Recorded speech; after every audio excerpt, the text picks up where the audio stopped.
अस्सलाम वालेकुम dear student, कैसे हैं आप सब। उम्मीद करती हूँ खैरियत से होंगे।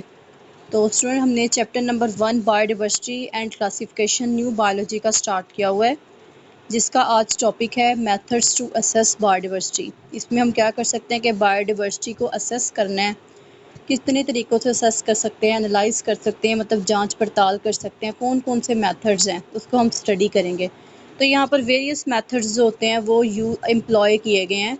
Assessing the distribution and abundance of organism in an area. एक एरिया के अंदर डिफरेंट स्पीशीज़ जो होती हैं वो डिस्ट्रीब्यूट हुई हुई हैं, फैली हुई हैं, और वो अबंडेंस, वो कितनी मुख्तलिफ स्पीशीज़ मौजूद हैं और वो उनकी तादाद कितनी है, कितने नंबर ऑफ़ स्पीशीज़ मौजूद होती हैं, वो सारा कुछ जो होता है वो इसके अंदर हम यूज़ करते हैं। तो स्पीशीज़ बेसिकली क्या होता है, ग्रुप ऑफ ऑर्गेनिज्म है, ठीक है। एक ऑर्गेनिज्म का ग्रुप होता है which can freely interbreed and produce fertile offspring. मतलब स्पीशीज़ होती है वो ऑर्गेनिजम्स का ग्रुप होता है जो फ्रीली इंटरब्रीड कर सकते हैं और फर्टाइल ऑफस्प्रिंग प्रोड्यूस करते हैं। फर्टाइल ऑफस्प्रिंग का मतलब होता है अपनी जैसी न्यू जनरेशन जो होती है उसको प्रोड्यूस कर सकते हैं। तो ये स्पीशीज़ होती है वो शॉर्ट है आपके पास।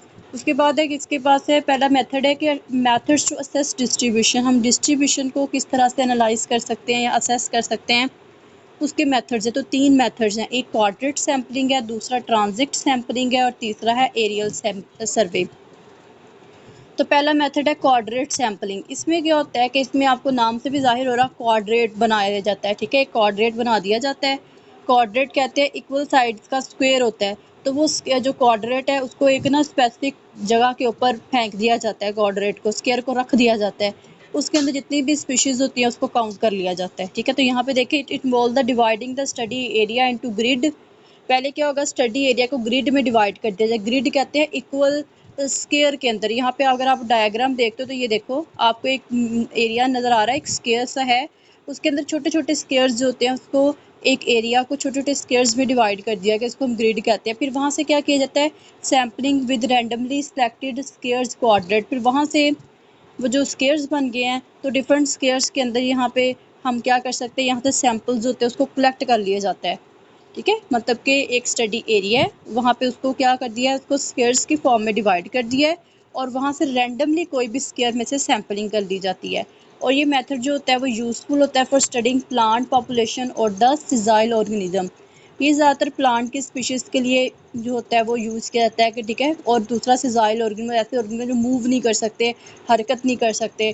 दो तरह के ऑर्गेनिज्म होते हैं ना, एक सिजाइल होते हैं और एक मोटाइल होते हैं। प्लांट्स जो होते हैं वो ज़्यादातर सिजाइल होते हैं जो मूवमेंट नहीं कर सकते, कुछ जो होते हैं मोटाइल होते हैं जो मूव कर सकते हैं। तो इनकी एग्जांपल देखिए, इन फॉरेस्ट के अंदर क्या होता है कि researcher might outlay a coordinate for a fix size and record the presence और absence of each species within these coordinate. इसमें उसने कहा है कि फॉरेस्ट, एक जंगल के अंदर रिसर्चर्स क्या करते हैं, पहले कोऑर्डिनेट जो होता है उसका साइज फिक्स्ड होता है, ठीक है, वो बनाते हैं, फिर उसको एक स्टडी एरिया के ऊपर फेंक देते हैं और फिर वहाँ से जो स्पीशीज़ जो होती हैं प्लांट की वो प्रेजेंट हैं, जो एब्सेंस होती हैं, तो वो कोऑर्डिनेट से उन्हें आइडिया हो जाता है। तो उसके बाद दूसरा मेथड आता है ट्रांजिट सैम्पलिंग। इसमें क्या होता है, ट्रांजिट सैम्पलिंग में मैं बताऊं तो इसमें ना एक स्पेसिफिक स्टडी एरिया होता है, उसके दरमियान क्या की जाती है, एक लाइन खींच दी जाती है, ठीक है, एक स्ट्रिप लगा दी जाती है। फिर उस लाइन के आसपास क्या होता है, सैम्पलिंग की जाती है रेगुलर इंटरवल के साथ, एक स्पेसिफिक वक्फों के साथ वहाँ से सैंपल को कलेक्ट कर लिया जाता है, ठीक है। तो इसमें देखें ज़रा, it involves laying out a line और strip across the study area. एक ये देखें, ये स्टडी एरिया है, यहाँ पे अंदर देखे साइड पे उसने लाइन खींच दी है और फिर उसके बाद क्या किया है, and recording species at regular interval along this line. अब इस लाइन के ऊपर एक रेगुलर इंटरवल के साथ, मतलब कि अगर आप इसको नंबरिंग दे देते हो, इसमें लाइन को डिवाइड करते हो 1 2 3 4 5 6, तो आपने सैंपल कलेक्ट करना है 2 से लेना है, फिर उसके बाद 4 से लेना है, फिर 6 से लेना है, ठीक है। लाइन के गिर्द आपने वैसे ही क्या रखते जाना है, कोऑर्डिनेट रखते जाना है। तो यहाँ से जो सैम्पलिंग की जाती है ना, एक लाइन के पास और एक स्पेसिफिक वक्फों के साथ, उसे हम कहते हैं ट्रांजिट सैम्पलिंग। और ये मेथड जो होता है वो इफेक्टिव होता है कि हम स्टडी कर सकते हैं distribution of species across the environment. Environment के अंदर जो स्पीशीज होती है वो डिस्ट्रीब्यूट हुई हुई हैं, तो उसके अंदर हम इसको मेथड को यूज़ करते हैं। और इन्होंने फर्दर इसकी एग्जांपल दी है, for example in a coastal zone, ठीक है। कोस्टल जोन कहते हैं साहिली समंदर जो होते हैं, वहाँ पे क्या किया जाता है, transect can be laid from the high tide line to the low tide line.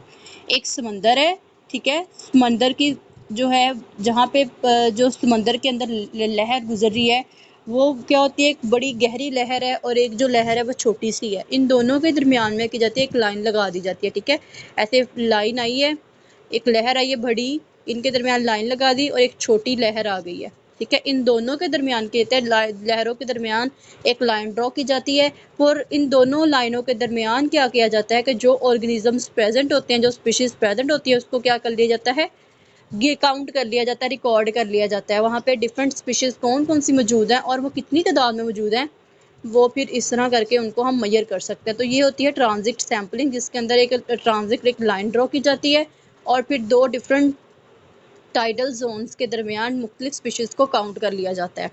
ठीक है, उसके बाद थर्ड हमारे पास आता है एरियल सर्वे। जो एरियल सर्वे होता है बेसिकली वो यूज़ किया जाता है, ये बड़ा लार्जर मतलब कह सकते हैं ब्रॉड लेवल पे ना इस तरह की स्टडी की जाती है। इसमें इसमें ड्रोन्स वगैरह जो होते हैं उसको यूज़ किया जाता है, एयरक्राफ्ट को यूज़ किया जाता है कि हम रिकॉर्ड कर सकते हैं। और distribution of organism into larger area के अंदर जो डिफरेंट तरह की स्पीशीज़ जो होती हैं वो डिस्ट्रीब्यूट हुई हुई हैं, कहाँ कहाँ फैली हुई होती हैं, उसमें इसको रिकॉर्ड किया जाता है। यहाँ पे इसकी एग्जांपल देखें, it can be used to track the distribution of bird species across a large wetland area और monitor large mammal population in the savanna. तो उसने कहा इसमें क्या होता है कि ज़्यादातर बर्ड जो स्पीशीज़ होती हैं वो लार्ज वेटलैंड एरिया, बहुत बड़ा एरिया है, वेटलैंड कहते हैं ऐसा एरिया जहाँ पे मतलब पानी वगैरह भी मौजूद होता है, सॉइल जो होती है वो थोड़ी सी वेट होती है, लाइक नमी वाला एरिया जो होता है, बड़ा लार्ज सा एरिया होता है वहाँ पे। और दूसरा जो होता है लार्ज जो मैमल की पॉपुलेशन होती है सवाना के अंदर। सवाना कहते हैं एक ऐसा प्लेस होता है जहाँ पे ग्रासेस भी मौजूद होती हैं और ट्री भी मौजूद होता है। लाइक इस तरह ट्री मौजूद है तो आसपास सारी की सारी उसकी ग्रासेस जो होती है वो एरिया के अंदर प्रेजेंट होती हैं, तो उसको हम कहते हैं सवाना। तो इस तरह ये देखिए आपको नज़र आ रहा है, ये ड्रॉन है और ये सारा का सारा एरिया है। अब यहाँ पे एरिया पे देखिए बेटे, आपको नज़र आ रहा है यहाँ पे सारी ग्रासेस भी हैं और प्लांट्स वैसे भी हैं, ट्री वुडी प्लांट्स भी हैं, ग्रासेस भी हैं। तो इनके आसपास का जितना भी एरिया है वो बहुत बड़ा बड़ा एरिया है, वहाँ पे स्पीशीज़ को रिकॉर्ड किया जाता है इस एरियल सर्वे के अंदर। ठीक है, अगर मैं इसको आपको प्रॉपर एक डायग्राम भी दिखाती हूँ एरियल सर्वे की, तो आपको समझ आ जाएगी कि सवानास बेसिकली होते क्या हैं। ये देखिए आपको ये डायग्राम नज़र आ रही होगी, यहाँ पे सारे के सारे क्या आपको सारी की सारी ग्रासेस भी नज़र आ रही हैं, आपको वुडी प्लांट्स भी नज़र आ रही हैं। यहाँ पे भी देखें वुडी प्लांट्स भी हैं, ग्रासेस भी हैं, एनिमल्स भी होते हैं। तो ये सारी की सारी आपके पास सवाना की जो है वो डिस्ट्रीब्यूशन हुई हुई है कि यहाँ पे इस तरह के एरिया के अंदर जो ड्रोन वगैरह भेजे जाते हैं, वहाँ से नंबर ऑफ़ स्पीशीज़ जो होती हैं बर्ड्स की काउंट की जाती हैं, एनिमल्स जो होते हैं उनको भी काउंट कर लिया। तो उसके बाद हम नेक्स्ट पॉइंट देखते हैं, जिसके अंदर हम देखते हैं डिफरेंट मेथड्स देखते हैं टू असेस द अबंडेंस। इसमें हमने अबंडेंस को भी असेस करना है, एनालाइज करना है। अबंडेंस कहते हैं नंबर ऑफ स्पीशीज़ जो होती हैं उनको काउंट करना, कितनी स्पीशीज़ जो होती है जितने एरिया पे मौजूद है। तो इसके असेस के 5 पॉइंट्स हैं। एक है पॉइंट काउंट है, दूसरा मार्क रिकैप्चर है, तीसरा है कोऑर्डिनेट काउंट है, फोर्थ है कैप्चर रिकैप्चर मेथड और फिफ्थ है रिमोट सेंसिंग है।